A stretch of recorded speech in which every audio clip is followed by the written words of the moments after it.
أعوذ بالله من الشيطان الرجيم.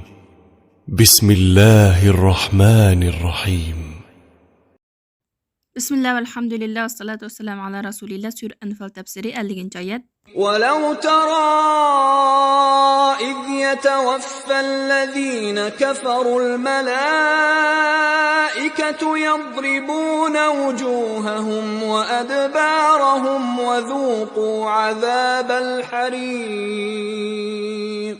Farishtalar ularning ya'ni kafirlarning jonlarini elayotganda ularning yuzlariga va orqalariga urayotganligini ko'rsang eding, albatta qo'rqinchli holatni ko'rgan bo'larding. Farishtalar ularga do'zaxning kuydirgich azobini tetinglar deydi. Ey Muhammad sallallohu alayhi va sallam, Alloh taolo tarafdan kafirlarning jonlarini elishga mas'ul qilingan farishtalar kafirlarning jonlarini elayotgan vaqtida ularning o'zlarining qilmish atmishlari tufaylidan qo'rqinchli azobning, alamlik azobning ularni saqlayotganligini bilganligi uchun chiqishga unamay nihoyatda qiynalayotganligini ko'rgan bo'lardi. Farishtalar ularning orqa taraflariga, oldi taraflariga uratdi. Ibn Abbas raziyallohu anhu shundoq deydi: Mushriklar musulmonlar oldini qilsa, farishtalar ularning oldi tarafiga uratdi. Musulmonlarga kaynini qilib qolsa, kayn taraflariga uratdi. Ibn Jurayj rahimahulloh shundoq deydi: Farishtalarning kafirlarning oldi va orqa taraflariga urishi ularning badanining ham yerga urganligini ko'rsatadi. Va bu oyatdagi jonlarni elayotganda degan so'zni Ibn Jurayj o'ltirayotganda deb sharhlagan. Ibn Kasir rahimahulloh garchi bu oyat Badr vaqaligi jarayonida tilga ilingan bo'lsa-mu, lekin bu oyatdagi kafirlar har qanday bir kafirni ko'rsatadi, farishtalar har qanday bir kafirning jonlarini oldi-kayni urib turib, qiynab turib oladi degan. Va farishtalar ularga sizlar ko'ydirguchi azobni tetinglar deydi. Hasan al-Basri rahimahulloh sizlar ko'ydirguchi azobni tetinglar degan bu gapni qiyomat kuni do'zaxga mas'ul qilingan farishtalar kafirlarga deydi degan. Abdullah ibn Abbas raziyallohu anhu bu gapni farishtalar o'limdan keyin kafirlarga deydi degan. Alloh taolo Allohning buyrug'i bilan azob farishtalarining kafirlarning jonlarini qandoq oldiganligini Sura An'amning 93-oyatida mundaq tasvirlagan. Ey Muhammad, zalimlarni sakratga tushgan vaqtlarini ko'rsang eding, albatta qo'rqinchli holni ko'rasan.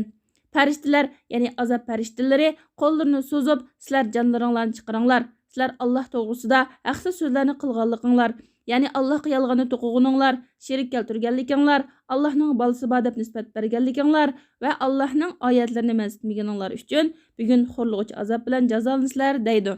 Bu oyatlar orqali Alloh subhanahu va taolo bizni o'limni ko'p eslashga, o'lim va o'limdan keyingi ishlarga tayyorlik ko'rishga, dunyoga aldanib ketmaslikka, birilib ketmaslikka, Allohning huzurida mu'minlar uchun tayyorlangan haqiqiy nozik ne'matlarga, baxt saodatga qiziqishga Alloh bizni buyuryotdi. ذلك بما قدمت أيديكم وأن الله ليس بظلام للعبيد. Bu sizlarning jinoyatinglar tufaylidandir. Alloh bandalarga zulm qilg'uchi emasdir. Ya'ni ey kafirlar, sizlarning beshinglarga kelgan bu azob, sizlarga tushgan bu azob Alloh sizlarga zulm qilganlikdan emas, balki o'zinglar shayton va havo havasining kayniga kirib, Alloh taologa osiylik qilganliginglar, gunoh qilganliginglar uchundir. Alloh taolo bandalarga zulm qilg'uchi emasdir. Alloh subhanahu va taolo bu oyat orqali kafirlarga kelgan azobning o'zining qilmish atmishlari tufaylidan bo'lganligini, hargizmi Allohning zulm qilganligidan emas ekanligini bayon qilib berdi.